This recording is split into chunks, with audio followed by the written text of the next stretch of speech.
Officially welcome, bienvenidos to today's program. I'm Ari Goldstein, Senior Public Programs Producer at the Museum of Jewish Heritage, a living memorial to the Holocaust in New York City. We're delighted to be co-presenting today's program with our friends and partners at the Buenos Aires Holocaust Museum. Together, we'll spend the next hour exploring issues of justice, truth, and memory in Jewish Argentina. We have three esteemed panelists with us today. Dr. Natasha Zaretsky is a cultural anthropologist, senior lecturer at New York University, and visiting scholar at the Center for the Study of Genocide and Human Rights at Rutgers University.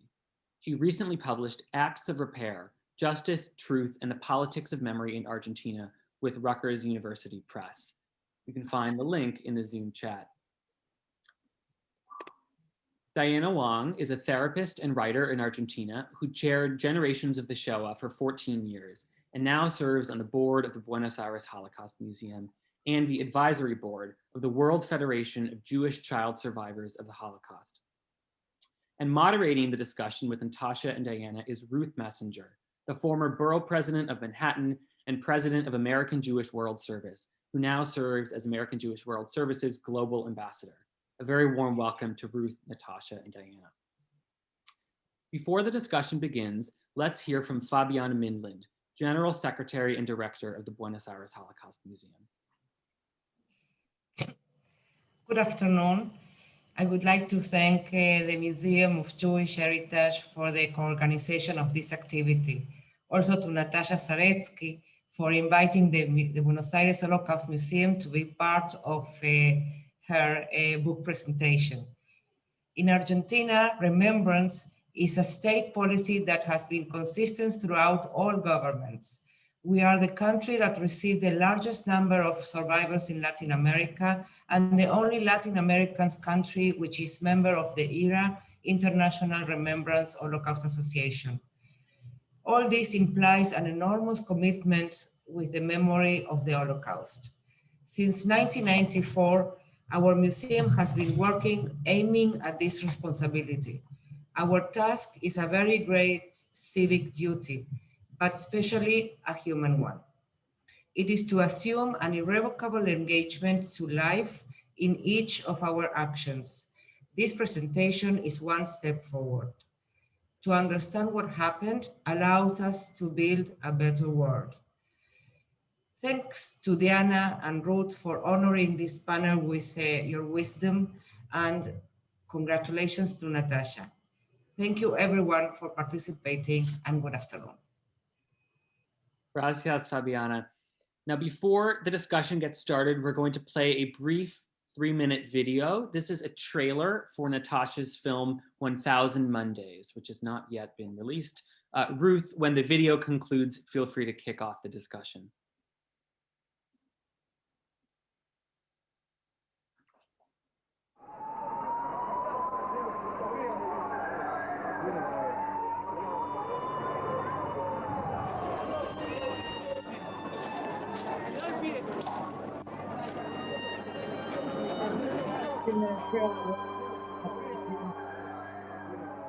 Esa mañana, el 18 de julio de 1994, fue donde el techo se empezó a mover y caían cosas, donde las estanterías que estaban de los costados empezaban a caer, ese caos, esa convicción y gritando, esto fue una bomba, esto fue una bomba.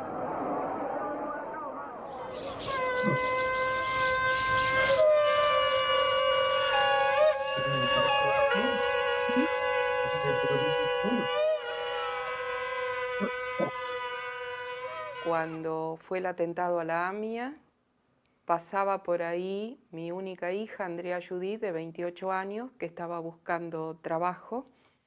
Era maestra jardinera. Estuvimos buscándola 7 días con sus noches. Recién la madrugada de la 7ª noche se pudo encontrar su cuerpo. 19 años sin justicia. Los años se van inflando peligrosamente. Vaya a saber hasta cuándo.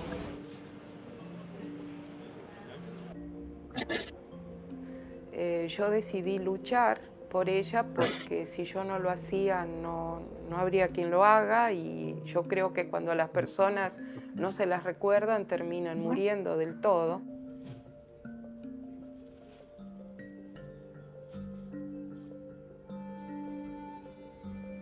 Mi mamá hizo la conexión entre ese ataque y la Shoah. La pregunta es, ¿otra vez? ¿Pasa otra vez? ¿Quieren matar? ¿Nos quieren matar? Yo te traje a este país pensando que acá vamos a estar seguros. Los asesinos nunca van a venir a rendir cuentas a la justicia argentina. María Angélica Sabelli. Presente. Mariano Pujada. Presente. Mario Emilio Delfino. Presente.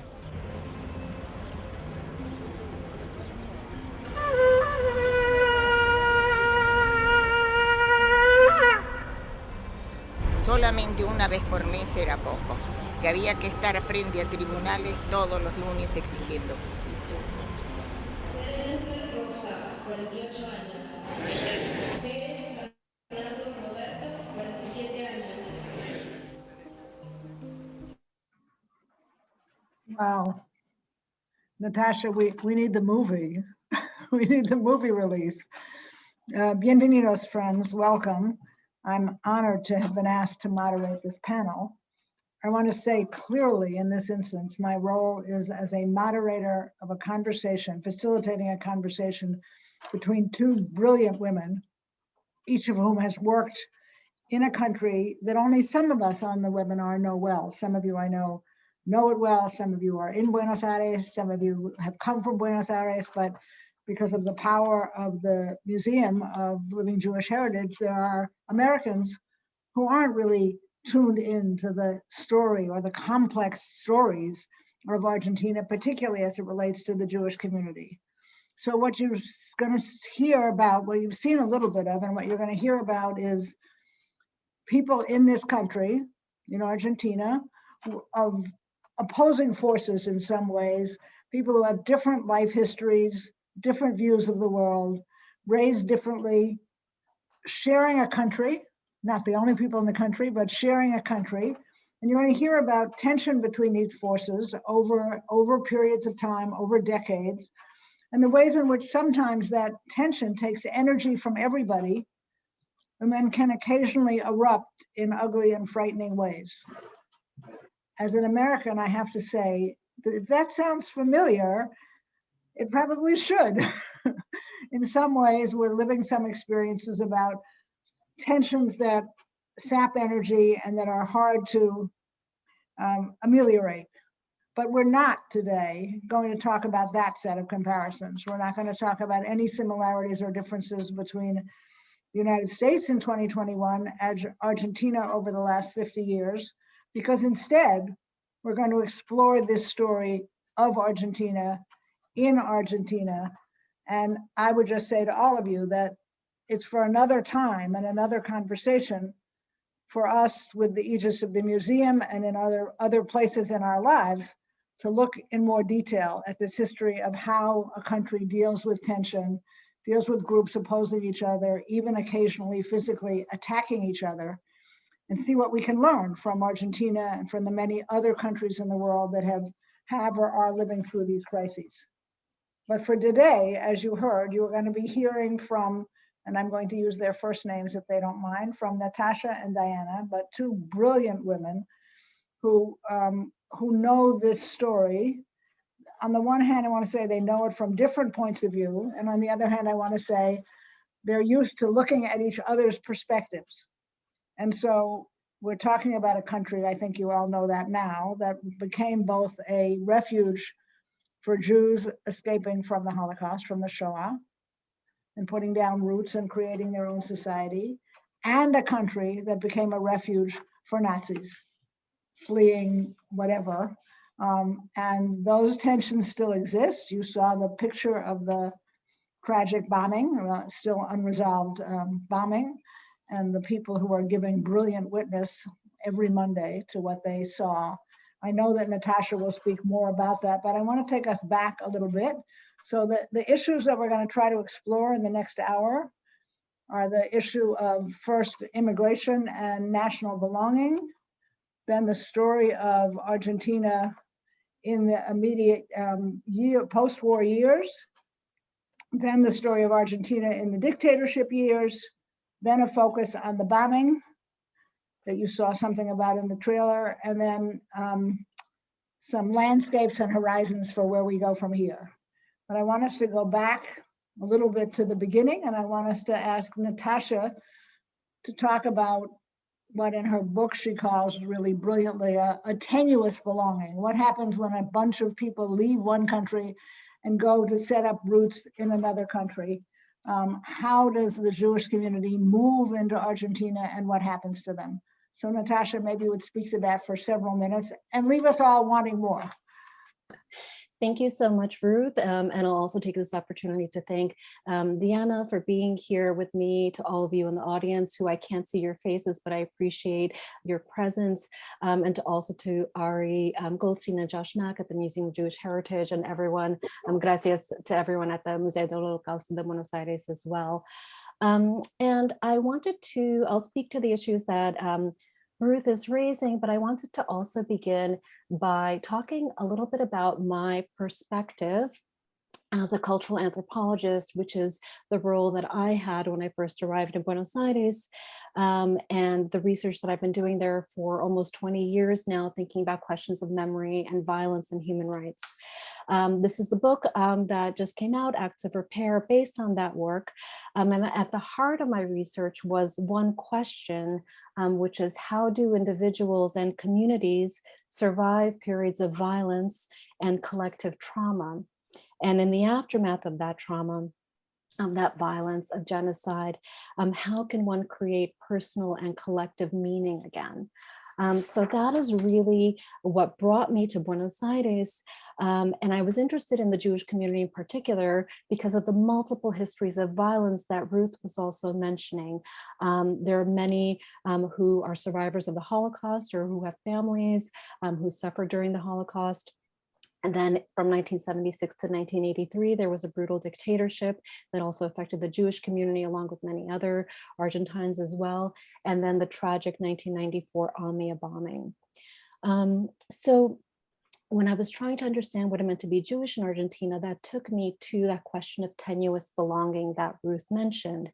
And just to give you some context, Jews have always been a minority. The community number is around 200 to 250,000. And even so, it is the largest Jewish community in Latin America and the 7th largest in the world.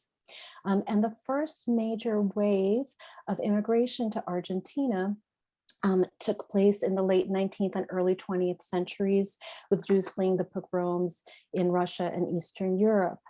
So the community is largely Ashkenazi, but there's also an important Sephardic community as well. Many of the early waves of Jewish immigrants went to live in Jewish agricultural colonies in towns famously like Moises Ville or Mosesville, where there were Jewish gauchos speaking Yiddish. And then the next major wave of immigration took place in the 1930s when there was a rise of Nazism in Europe, and then of course also after the Holocaust. But what's important to note about those years, as Ruth also noted, is that while there were many survivors who tried to come to Argentina, they had to enter with falsified documents because there was a ban on Jewish immigration after the war that I think Diana will also speak to. But at the same time, Nazis also found a place of refuge there.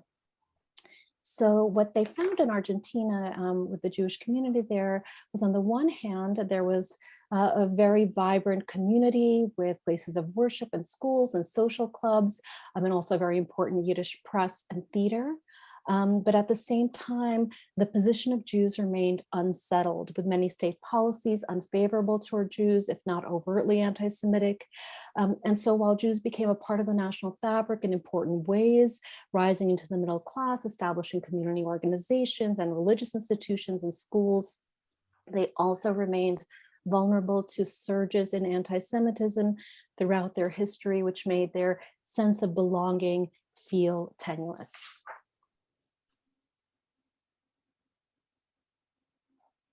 Amazing. And there's so much more for us to learn about that community in Argentina, but I'm going to shift with the two of you now to Argentina during those first post-war years.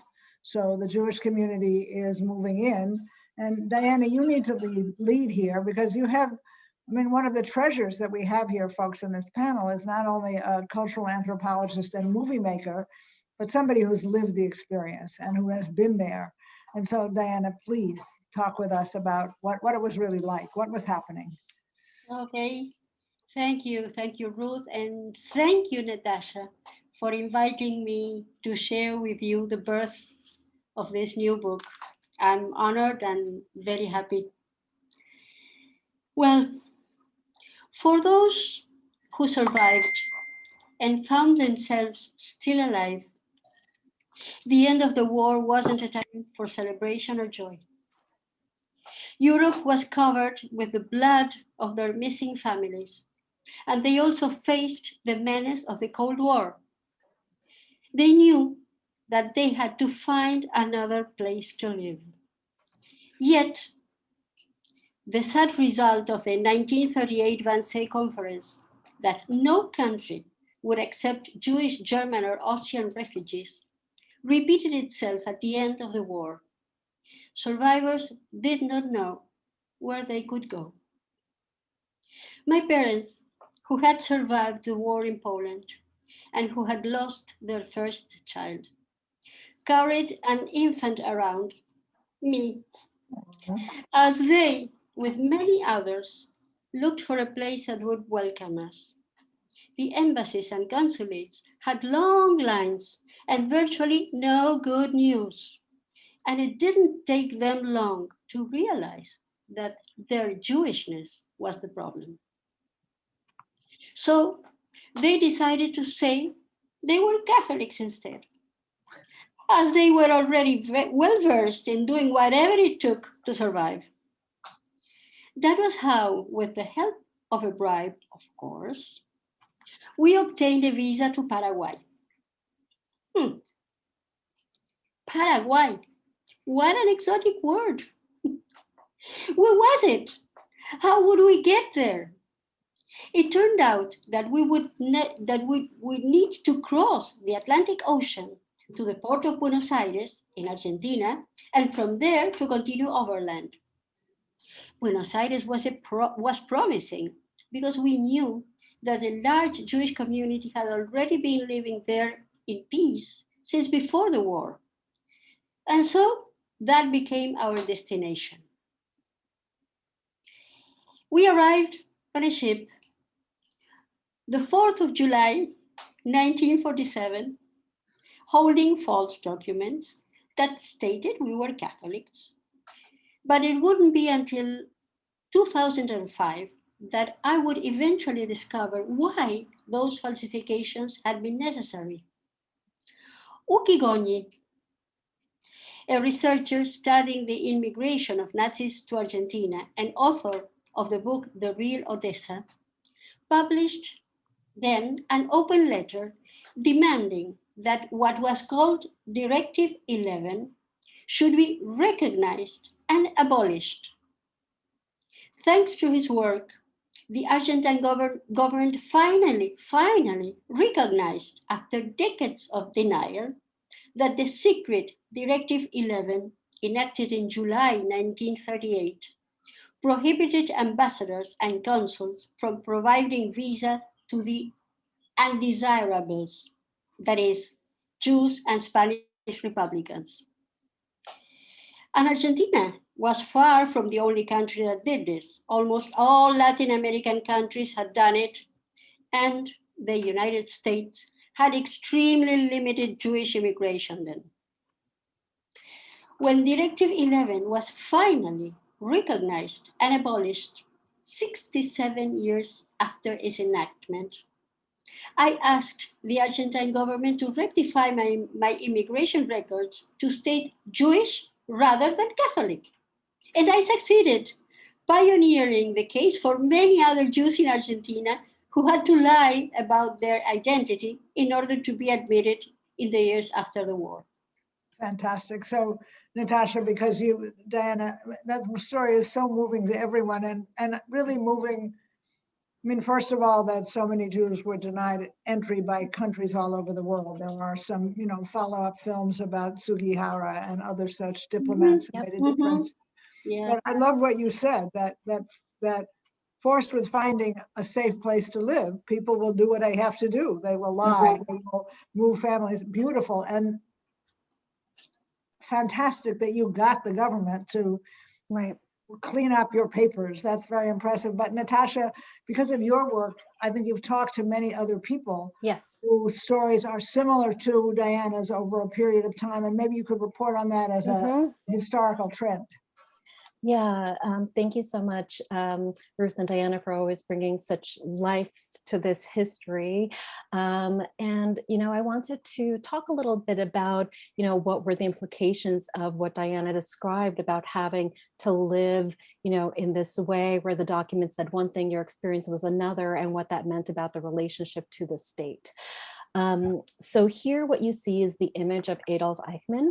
And here he is standing trial in Jerusalem in 1961, and many in the audience may be familiar with this image.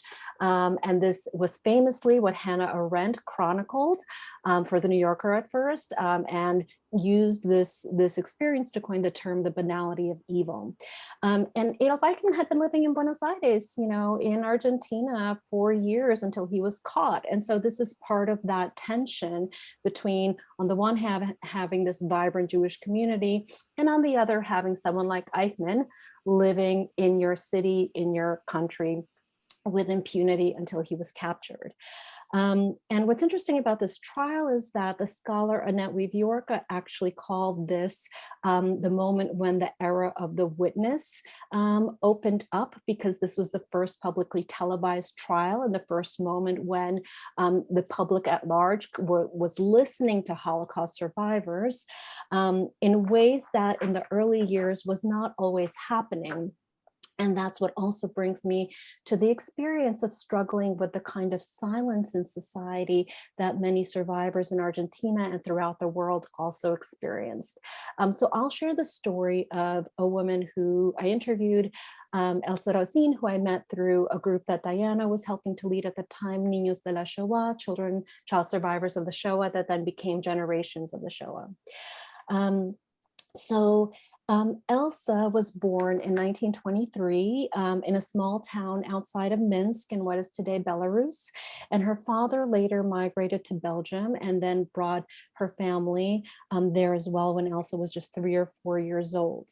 And during our interview, Elsa went through many of her memories and experiences from that time, what it felt like living as a young girl, knowing that her rights were being curtailed because she was Jewish, and then telling me what it was like to live in hiding, telling me what it was like to have her sister and her mother taken away, and then her own experiences in Birkenau. After the war, she eventually left Europe and migrated to Argentina, but then also struggled with what it meant to find a way forward there.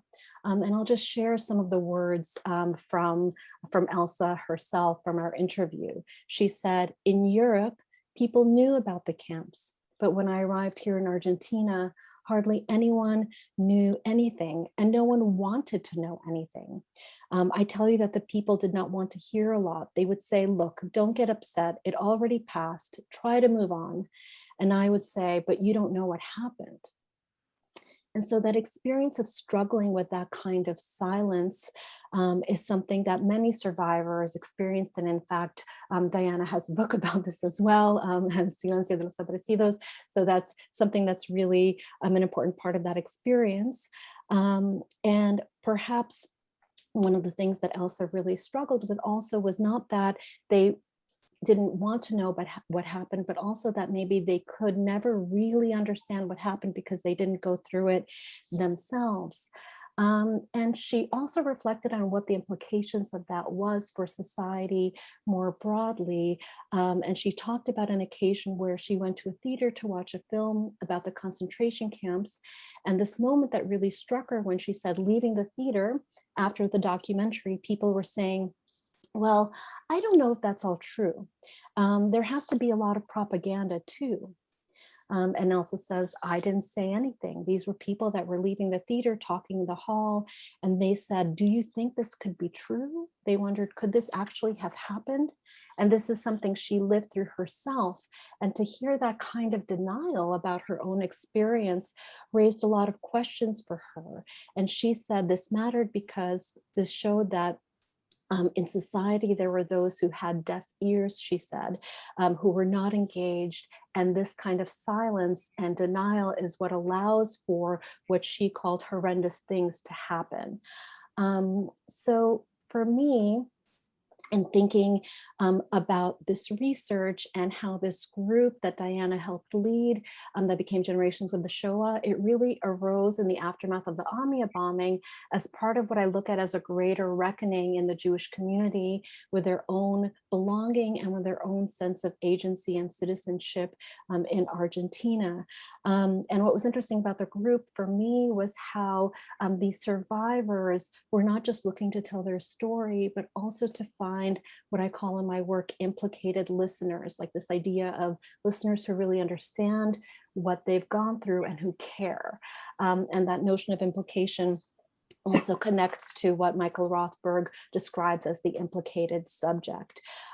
So I'll just say that, you know, these moments and spaces of sharing stories through my field work in Buenos Aires were really valuable, especially when there was this desire for some kind of closure or meaning or justice that might never arrive for many of the people who I worked with. And that's what I also call acts of repair in my work. But this question of how do you find meaning and how do you create collective spaces to be able to tell stories and have listeners care was very important to the group that Diana helped lead and continues to lead. That's just so dramatic. And of course, we know that this whole question of people who carry the memory and then lived in places where other people didn't want to hear it. And even I know Americans, people who were lucky enough to come to America and had these memories, often didn't share them with their families until right before their death because they didn't think other people would believe them. So that's the whole story of truth and memory. But focusing in on Argentina, we have now two next steps, and maybe each of you would speak to that. So first was basically what happened in the years of the dictatorship, where anti-Semitism grew. We know that's not an uncommon experience. We've seen it pop up and grow at different times, but just if each of you could talk about some of what was happening in Argentina during those 7 or 8 years. And I think perhaps people might particularly like to hear about the role that was played by Rabbi Marshall Meyer. Go ahead, Natasha first. Yes. Yeah, so I will speak first and give some historical context, and then Deanna will speak more from her firsthand lived experience, of course.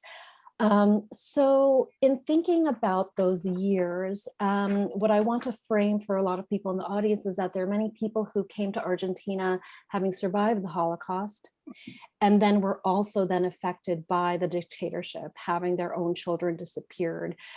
So that's just something to have in mind in thinking about these intersecting tragedies. And from 1976 to 1983, there was a military dictatorship in Argentina. And during those years, many Jews became targets of the oppressive regime that was in power. During that time, the state disappeared up to an estimated 30,000 people, 12% of whom were Jewish, which does not represent their part of the population. And they were targeting anyone who they considered quote unquote subversive to the national order, the way that they defined it. And that included students, priests, trade unionists, psychologists, teachers, Jews, and many others. They used concentration camps in Argentina to detain and torture those whom they kidnapped, and used horrifying techniques in their repression, including dropping people from planes into the River Plate. And what you see here is that river and the Park of Memory that has some sites of memory here, some commemorative signposts that also tell the story of that time. Some of their tactics also included taking babies born in captivity from their mothers and giving them to military families to live under assumed names, which is what inspired a group called the Grandmothers of the Plaza de Mayo to seek those grandchildren and to find moments of reunion and identification again. So there are many, many different layers to this tragedy. And this is also where we see those intersections of history. So here you see the image of a woman named Sara Rus, who is a survivor of the Holocaust, who came to Argentina, and then her son Daniel was disappeared in 1977. And here you see an image from her testimony at one of the human rights trials that took place in 2013.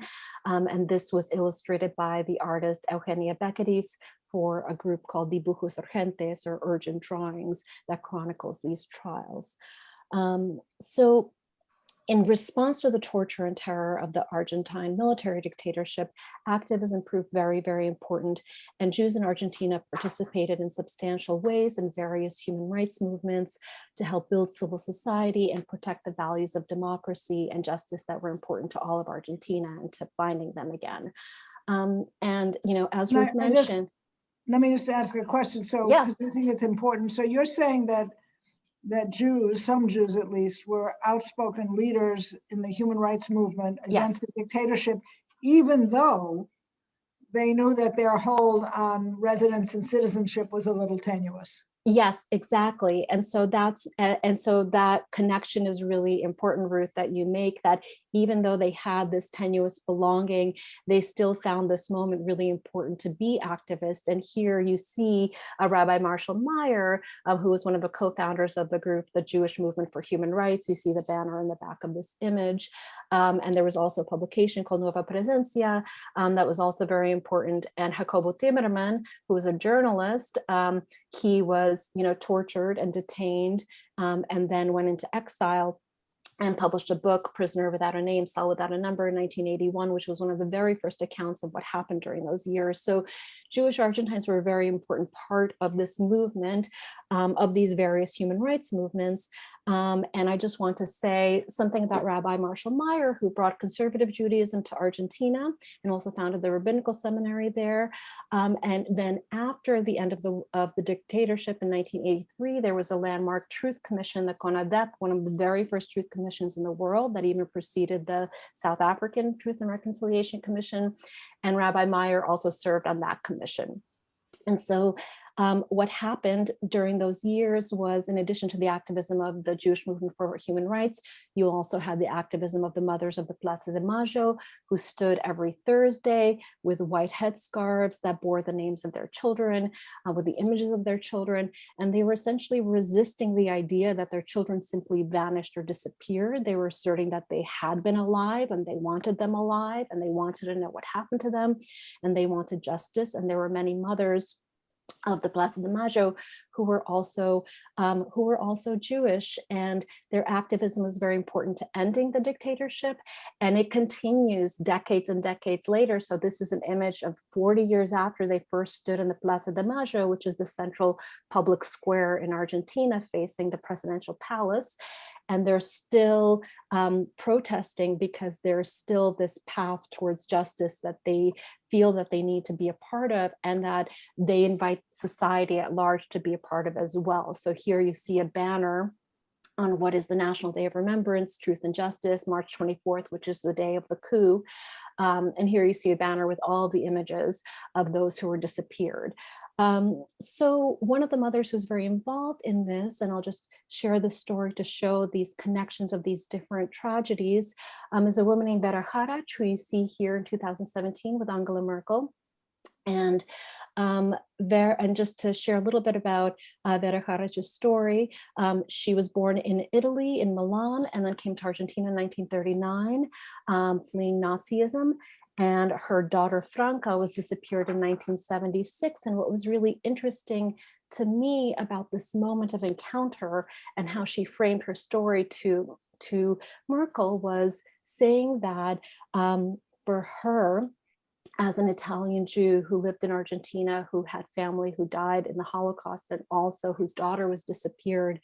What she said was that her grandfather stayed behind in Italy and there was no grave for him. And many years later, her daughter was disappeared and killed in Argentina, and there was no grave for her either.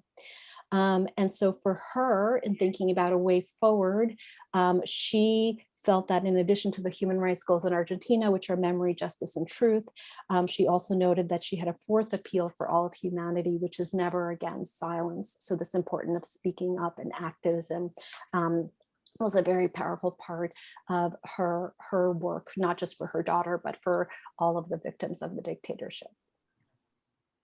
That's amazing. And I hope there isn't time in this program that in some of your writing, you will make the comparisons between the Mothers from the Plaza de Mayo, the annual memorial, and your story of 1,000 Mondays, because these protests, carry their same drama, whom no matter who is protesting and no matter what they're protesting, the determination, particularly of mothers, to stand there for their children is dramatic. So Diane, I'm going to ask you to talk indeed about the period of the dictatorship and what it was like to be there, to be simply a Jewish resident in a country that was violating human rights at every turn. And perhaps you'll take us from there into some story of the actual bombing, because I don't want us to run out of time without. So talk about what it was like under the dictatorship, but then go right on to speak about what everything you remember about the attack.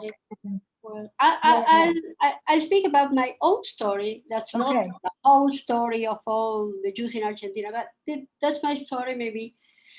I remember my mother's pride when we went to the first march for the Jewish movement of human rights, expressing our opposition to the dictatorship openly on the streets as Jews was more than we could have ever imagined. With tears in our eyes and mouths agape, my mother held my arms while looking upon the crowds willing to fight for human rights. Until that moment, we had lived in a sort of, let's say, a bubble, avoiding any kind of activity that could provoke an anti-Semitic attack or put our lives in danger.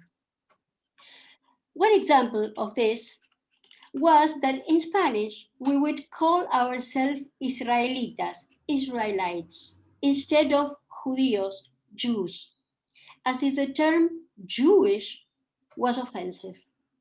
In fact, it was during that march that I saw the word Jewish, Judíos, written on a big sign publicly for the first time.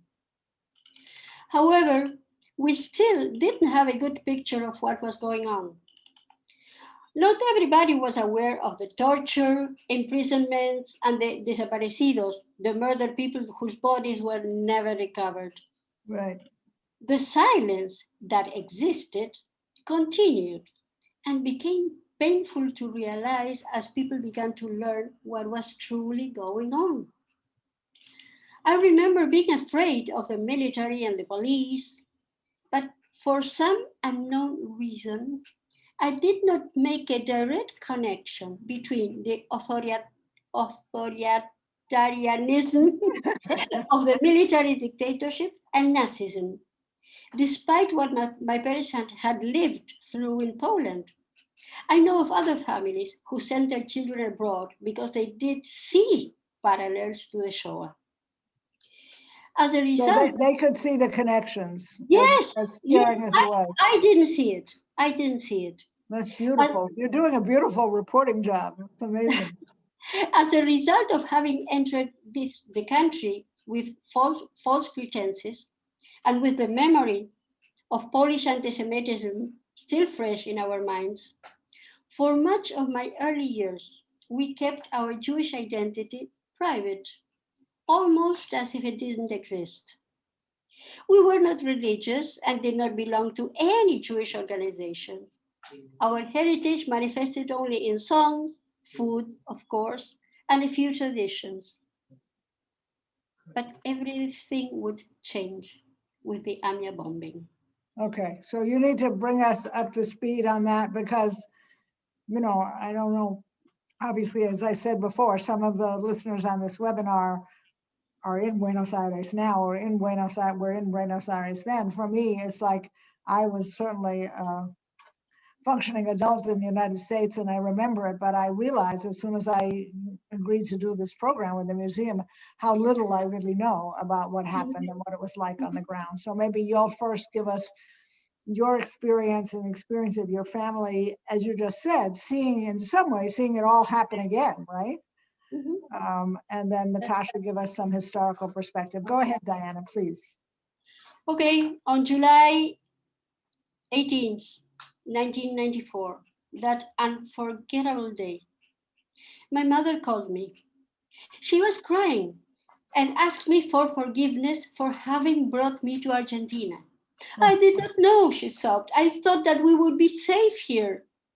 As her crying intensified, I asked, Mom, stop, what happened? And her response changed my life.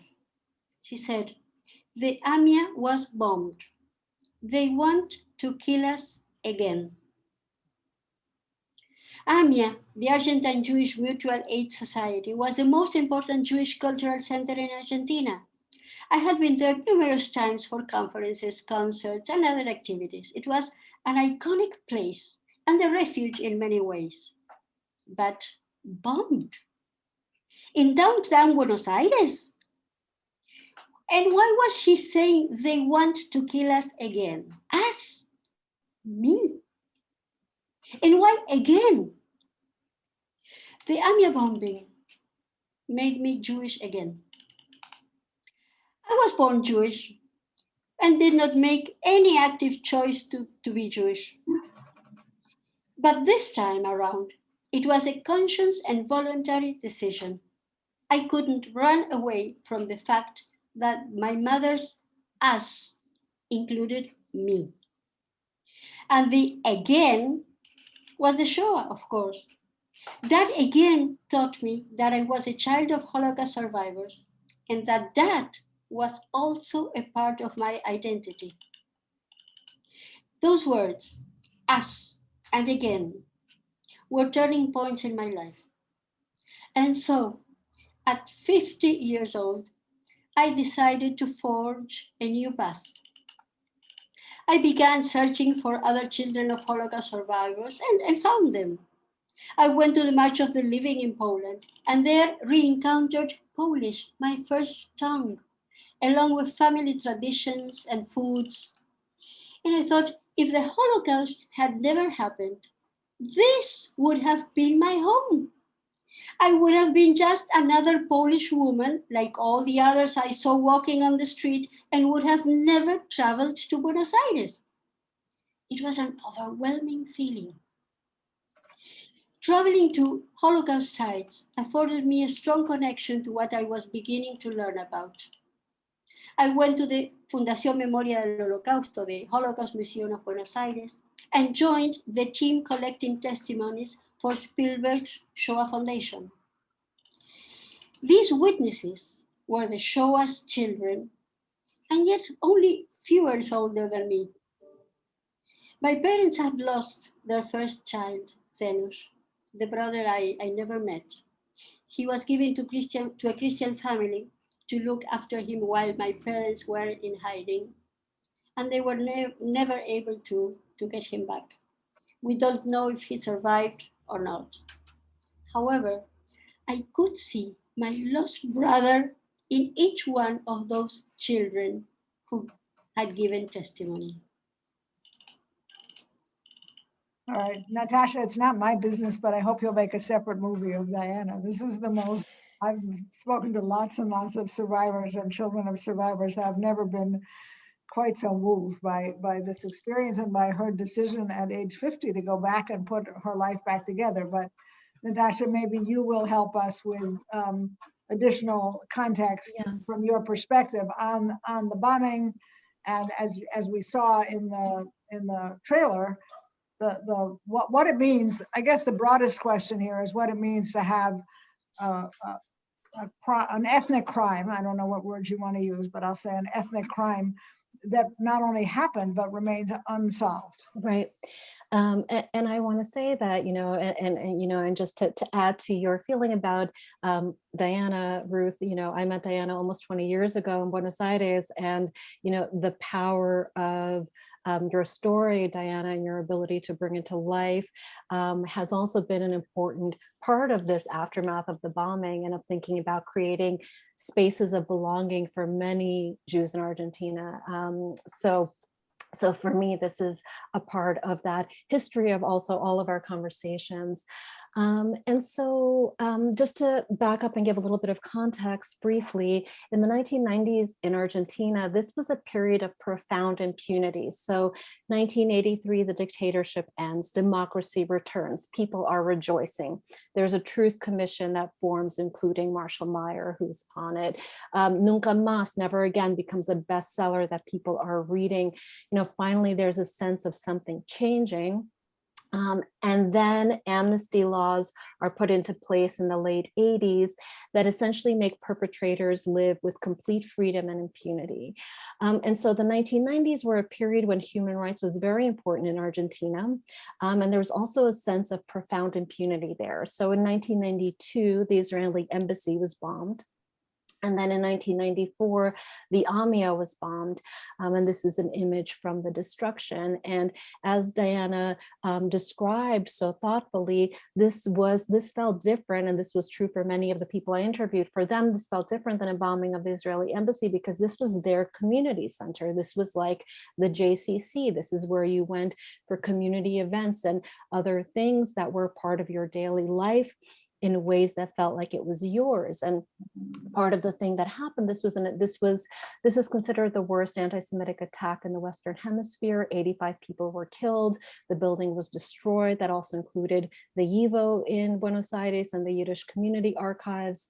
And part of the challenge in the aftermath was not just thinking about what Diana said about how could this happen to us again, but also thinking about how you define who we are, who you are as Jewish Argentines in relation to society at large and to the government. So on the one hand, you had moments like this 3 days after the attack on July 21st, where you have a sign, Hoy todos somos judíos, today we're all Jews. So there's this kind of solidarity that happened. But on the other hand, you had newscasters, and this came up in many of my interviews, newscasters who said there were Jews who died, and there were also innocent victims who died. And then you had Menem, who was president at the time, contacting Israel to give his condolences. And many people I interviewed talked about this moment as like, well, this happened to Argentine citizens, so why are you calling Israel in this moment? And so this question of Jewish belonging in Argentina continued to be very palpable in those years.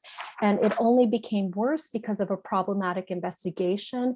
No one has stepped forward to take responsibility despite different allegations. There have been 2 trials that have both failed. The most recent one ended in 2019. And many of the family members of victims, like Sofia Guterman, who you saw, feel like they are no closer to finding justice now over 25 years after this attack. And just a side note, but what you're saying speaks to the long-term historical, I don't want to say confusion, because it's not a confusion, just the issue of like, what is the relationship between Jews and Israel, or right, Jews and Israelis? There are Jews in every country in the world who are citizens of those countries, who live in those countries.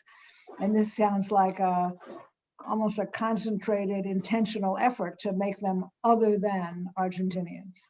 That's right. And I just want to say there are also many very strong connections between the Jewish community in Argentina and Israel, like very positive connections. And so, but here, this is a case where they felt like this is a way of excluding them from the nation in certain ways. The people who I interviewed described it that way. So, what was interesting for me was the way in which they brought Jewishness to the street, to the public sphere, in the way that Diana also talked about, where it wasn't just about demanding justice for the victims of this bombing, but doing so in a way that also recalled the practices of the mothers, also referring to something you, Ruth, mentioned about comparing the two, where they would go every Monday morning in front of the high courts, they blew the shofar to convene everyone to listen to the testimonies that they would gather every Monday morning. And Diana herself went to many of these Monday morning actos, as they call them, of the group Memoria Activa.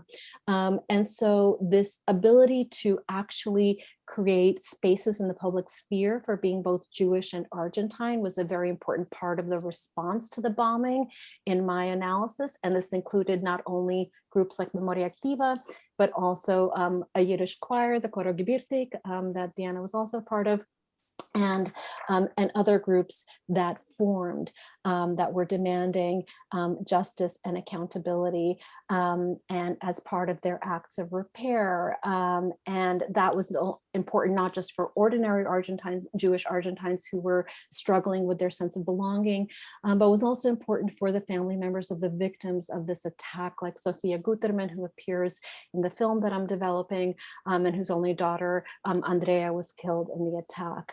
And who felt like if no one remembers her daughter anymore, that would be the final kind of death for her. So the kind of activism that we see in the streets is important, not just for civil society, but also for the family members of the victims. So just, I want to see if Ari has some questions for us. So I'm just going to ask each of you like 2 or 3 sentences, Diana, as you continue in your amazing leadership on this issue.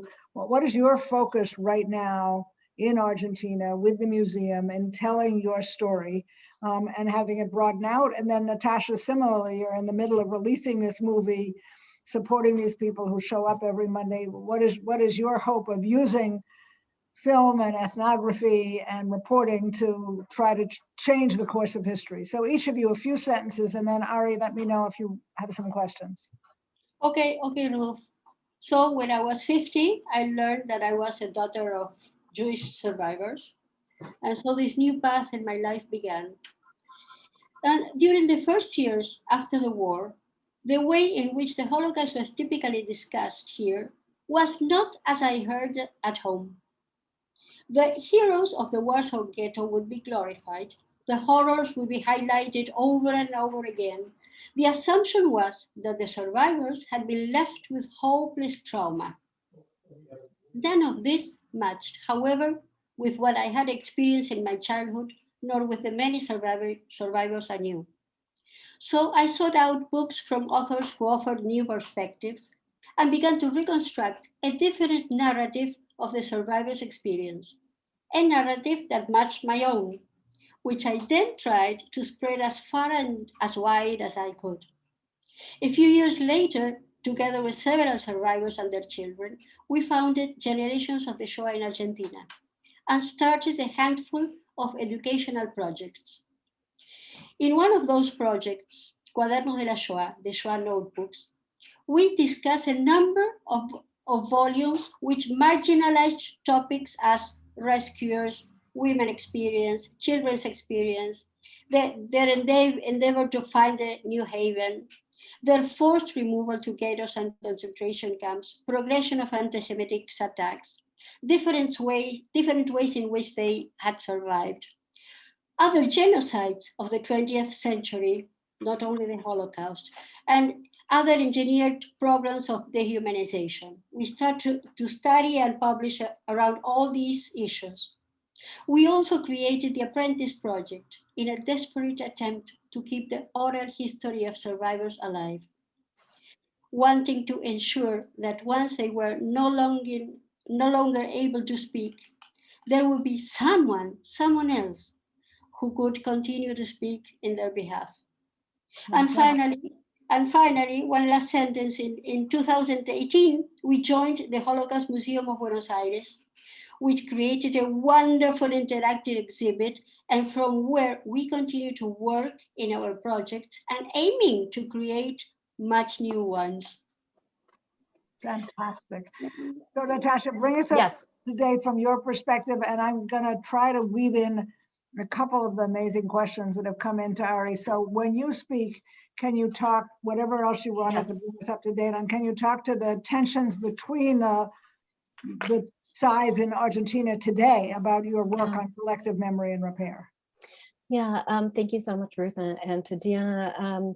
You know, and I'll just say that, you know, one of the reasons why I named my book Acts of Repair was because what I found through all of my research, through my ethnography, and also through the various stories that I chronicled in the film that I'm developing, is that, you know, these are people who have been trying to find justice or trying to find some way of grappling with their loss and with tragedy for years, for decades, week after week after week. They would stand Monday mornings blowing the shofar and calling for memory and justice. And, you know, what I was interested in, what I think their stories tell, is that even if they might never arrive at the justice they so desire in their lifetimes, there's something else that they're creating through these collective acts that they have created that is allowing them spaces for meaning and for agency. And I think that shows the power of collective memory as a social practice in Argentina for Jews and for Argentines. And, you know, for me, I feel like one of the most important aspects of my work is sharing the stories of these protagonists of history who are an important part of the shared landscape for all of us. Even if Argentina feels very far away, these are stories that are important to everyone in the world, I would argue. And I'm just going to end my own remarks here with the words of a very dear friend who's passed away now, Jack Fuchs, who was born in Lodz and who survived Auschwitz and then lived in Argentina and has written many books and has a documentary too. And many people in Argentina know him. But what he said to me in one of our interviews was, people don't know what they're capable of surviving, how much pain and how much suffering a person can go through. And he continued, is it possible to live again and to feel again, he wondered. That was not unlike the question I asked of how do people find a way forward again after having survived profound violence. And then he responded in his way, which is very like Jack, after giving me a moment to process the questions. He answered his own question to me and said, apparently it is. And so I feel like as an ethnographer and as a filmmaker, what I care about is these stories and these moments, which might not seem like big moments, but have a very big impact on understanding how we can find a way forward again after surviving trauma and violence. Magnificent.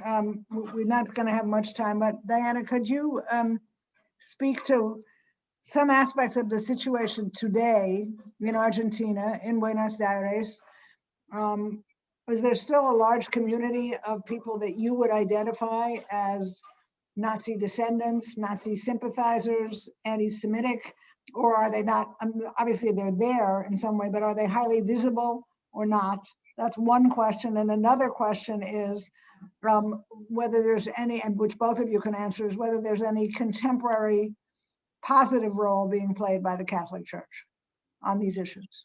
Oh, well, you know, anti-Semitism is a virus, not like COVID, but it's a very strong virus that's deep in the layers of Western society.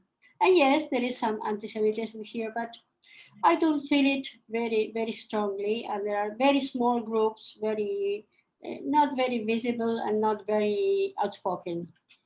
And the Catholic Church, well, there are some groups coming from the Catholic Church that are very trying to build bridges with the Jewish and the Muslim community.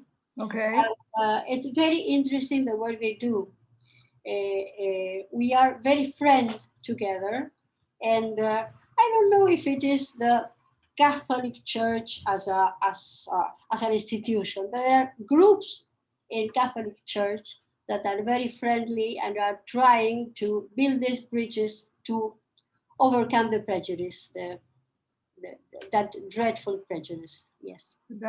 That's a somewhat encouraging note. And Natasha, can you tell us what of that you see, but also I think it'd be good to end with some of your commitment to this notion that memory must be recovered and truth must be revealed in order for us to build toward justice. Because, as I said, Argentina is your field of expertise, not mine, but I have dealt with the Rwandan genocide and the current ongoing genocide in Burma. And so I know that unless these stories come out, we're never going to build toward, we need truth, we need memory and truth in order to build toward justice. But I'd love to hear you speak to that.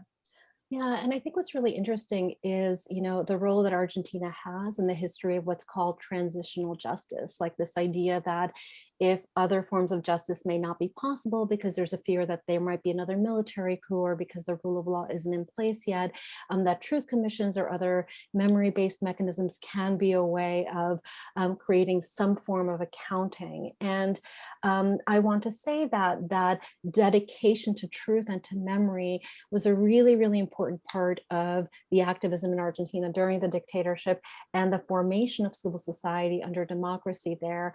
And over the years, memory has literally become one of the pillars and anchors of contemporary democracy in Argentina. Memory, truth, justice, you see them emblazoned in different places.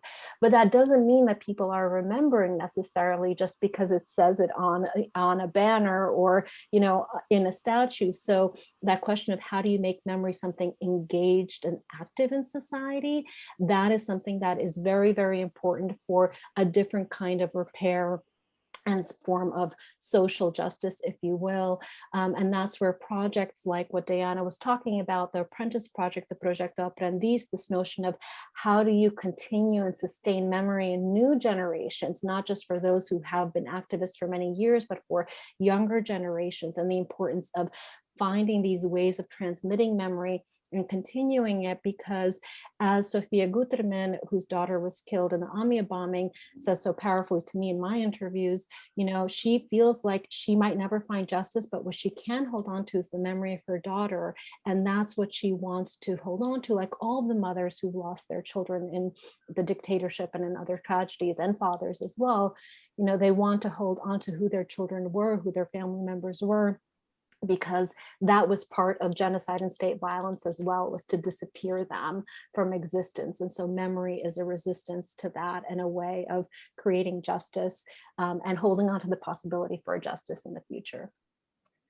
Okay, I want to say I do lots of speaking and moderating, and I feel myself a little overwhelmed. So I want to say, first of all, to Natasha and Diana, if we were not in the era of COVID and we were doing this in an auditorium at the Museum of Living Jewish Heritage, you would now get a standing ovation, the two of you, for bringing this story to, not only bringing the full story to public attention, but first of all, as you understand, doing it for some people who've lived through this story for the last as many years as Diana is alive. And the many people who really don't know about it, but as I said at the very beginning, are aware of the places around the world, including occasionally in our own country, where these tensions arise and they have to be addressed. They can't just be swept under the rug, or as Diana said, the good news, the only good news is that some people like Diana will go back to them 50 years later to recreate the story. So I just want to say, I hope on behalf of everyone watching, thanks to both of you. I hope that, I know there's a recording of this program. I hope that both the museum and Natasha will think of ways to get the full force of Diana's story, which we got to hear in very carefully crafted, thank you, Diana, small pieces of time, but that we would get her full story down. And then I want to just say to everyone, you saw that trailer. Natasha, we're waiting for the movie. But we're waiting for the movie because we all need to commit ourselves to what Diana and Natasha were both talking about, and that is to pursue justice. The strongest possible mandate for the Jewish community. The word pursue means that it won't be easily reached or realized, but we have to commit ourselves to finding out the truth, keeping memory alive, finding out the truth, and then working to create justice. So I thank each of you for your incredible and ongoing dedication to this. You're getting all kinds of kudos in the chat box. which I know Ari will save and pass on to you, but I just want to say thank you. And I want to say, Ari, my thanks to the Museum of Living Jewish Heritage, not only for putting on this panel, but for giving me the honor of moderating it. Thank you. Thank you so much. I want to add our museum's thanks, gracias, to our audience, to Fabiana Mindland and the Buenos Aires Holocaust Museum, and especially to you, Natasha, Diana, and Ruth, for sharing your insights and time with us this evening.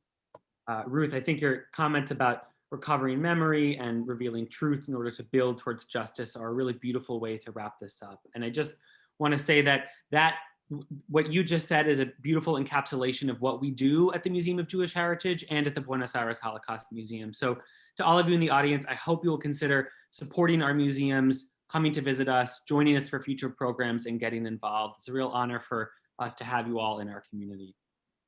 Thank you all. Have a good Buenas night. noches. Thank you.